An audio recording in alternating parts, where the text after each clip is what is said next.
Seguimos en Cosechas y Negocios, ahora con Ramiro Costa. Ramiro, buenas noches, gracias por estar con nosotros. Buenas noches, muchas gracias por la invitación. Ramiro Costa es economista de la Bolsa de Cereales y es directivo por la Bolsa de Cereales en ASAGIR, la Asociación de la Cadena del Girasol, o sea que vamos a hablar del girasol. Una planta que bueno, uno la ve cuando va por el campo y es muy linda, pero lamentablemente tiene problemas. Hay problemas. ¿Cuáles son esos problemas? Sí, la verdad es que cada vez se ve menos girasol, lamentablemente. La competitividad del cultivo no está siendo de las mejores por algunas cuestiones que están vinculadas a cuestiones domésticas o de Argentina y también por algunas cuestiones que están vinculadas a el escenario internacional de los aceites. Como se sabe, el girasol tiene, o el principal driver que posiciona el girasol en el mundo en términos de precio es el valor del aceite. Y en este momento estamos ante una campaña donde hay muchísimo aceite en el mundo. La campaña de los principales cultivos oleaginosos es muy buena y fundamentalmente los países del este de Europa y de la propia Unión Europea ha sido fuerte, también en términos de girasol, lo cual implica una oferta abundante que hace que el mercado no sea tan fuerte en términos de precio. Y eso ocurrió básicamente por la mayor, digamos, por el aumento de producción en estos países, o además se está viendo un aumento del consumo.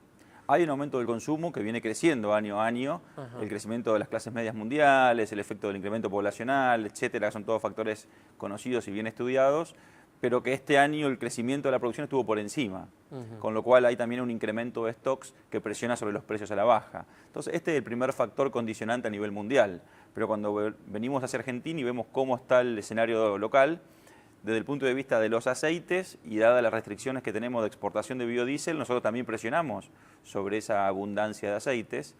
Y yendo específicamente al girasol, lo más importante que se puede destacar es la altísima presión tributaria que tiene este cultivo.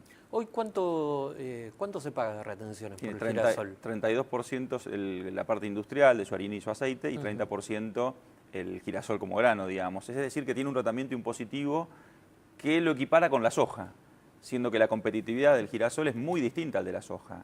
Claramente, si tuviéramos que asociarlo a algún cultivo en términos de competitividad, yo iría a mirarlo más por el lado del maíz o del trigo o de economías regionales que comparándolo con la soja, que es lo que lo pone en una gran desventaja. Sobre todo porque tenemos que considerar que el girasol se siembra en zonas más bien alejadas, muy fuerte en Chacos, norte de Santiago del Estero, norte de Santa Fe, se siembra en La Pampa, norte de La Pampa, oeste de Buenos Aires y en el sur. Es decir, generalmente en zonas distantes a puertos y no siempre en los mejores lotes. Claro. Con lo cual además en zonas que la soja no tiene los rendimientos, o no es tan sencillo tener rendimientos tan altos como... Bueno, también es cierto, pero en términos comparativos el girasol queda siempre en desventaja en ese sentido, ¿no? Y por eso generalmente se lo asocia con los peores lotes, o los lotes no tan de mayor potencial de esas regiones. Claro. Tenés el costo de flete muy marcado, tenés una disparidad regional que hace que termine quedando en cierta situación de desventaja. Yo creo que hoy estamos hablando de un problema en el cual el área sembrada a nivel nacional está cayendo alrededor de un 10% respecto del año pasado, un 9%. También es cierto que la caída no se puede asignar un 100% a esto, ¿verdad? Al inicio de la campaña nosotros desde la bolsa estimábamos un incremento del área, pero que debido a la sequía del norte no se ha podido sembrar ni concretarse la buena intención de siembra que se tenía y cayó, y ese fue el impacto fuerte que tenemos hoy. No obstante, si miramos los últimos años, el área viene cayendo. Entonces, este año puntualmente hubo un exceso o sea, mejor dicho, una falta de agua para concretar siembras, pero la tendencia es que el área viene cayendo. Es parcialmente compensado con rendimientos.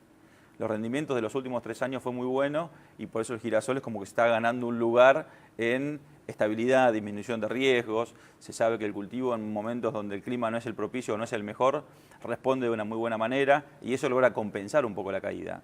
No obstante, estamos lejos de lo que podríamos llegar a hacer en términos de negocio. Y ASAGIR siempre ha estudiado que como cadena puede tener un objetivo de aumentar la producción.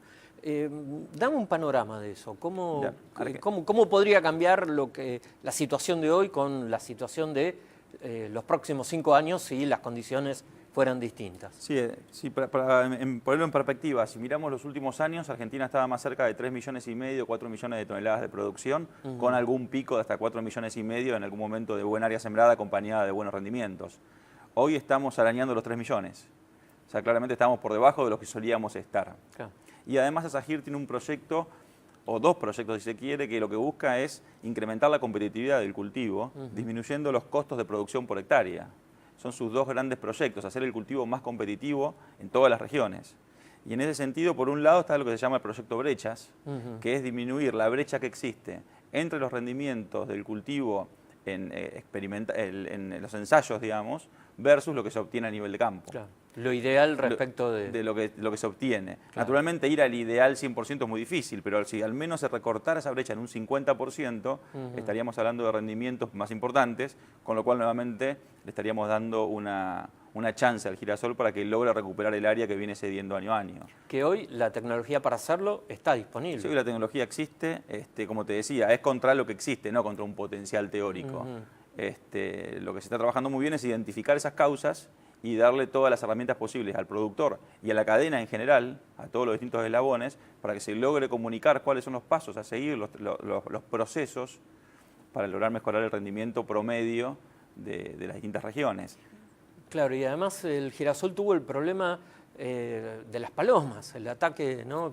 Es otro problema que también, entendiendo que es un problema, entendiendo que afecta a determinadas zonas de manera particular, hay una serie de recomendaciones. De hecho, en la página web de ASAGIR están los tips de cómo tratar de mitigar el problema del crecimiento poblacional de las aves, ¿no?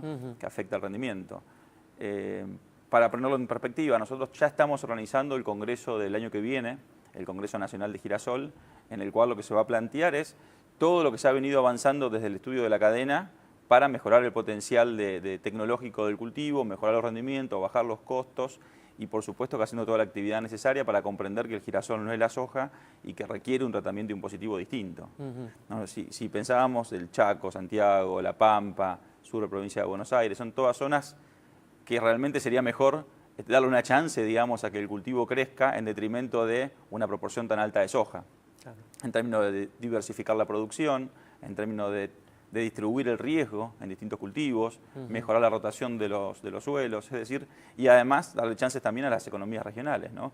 El girasol hoy, en términos de recaudación fiscal, este año quizás ronde los 250 millones de dólares. Claro. Es poco y nada muy poco comparado y nada con lo que mueve, por ejemplo, el complejo sojero. Claro. Entonces, darle, ni siquiera hablamos de un beneficio, simplemente es restarle, disminuirle un poco esta fuertísima presión, implicaría un incentivo más que interesante, que son como las grandes tendencias que estamos trabajando hoy en la asociación. Incrementar la competitividad de lo que podemos hacer nosotros como cadena, el sector privado, y tratar de demostrarle a los gobernantes, a quienes toman las decisiones desde este punto de vista, que la presión tributaria es realmente injusta respecto del cultivo. Ramiro, la decisión de la Unión Europea de prácticamente cerrarle el mercado del biodiesel a la Argentina, como vos comentabas, está afectando todo el mercado de los aceites. Contame esto.